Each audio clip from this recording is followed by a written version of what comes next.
নবী চাবিটা নিয়ে কি বলেছিলেন সেদিনে?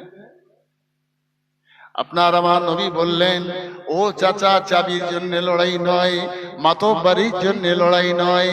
ও চাচা, চাবিটা না দিয়ে আসমানের চাঁদ আমার ডান হাতে তুলে দিতে, বাম হাতে যদি সূর্যটা দিতে, আমি মুহাম্মদ তাতে খুশি হতাম না।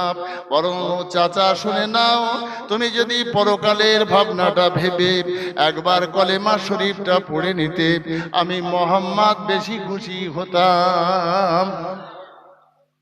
আবু সুফিয়ানের মনটা কেঁপে গেল, এত বড় জালিম অত্যাচারী, আর আমার মতো লোককে এখনো বলছে বেহেশতে নিয়ে যাবে মুহাম্মদ।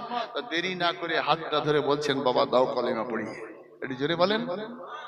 মুসলমান হলো। আবু সুফিয়ান হাত ছাড়ে না, রাসূলুল্লাহর হাত ধরে আছে। বিশ্বনবী চাবিটা হাতে দিয়ে বলছেন, চাচা এই নাও তুমি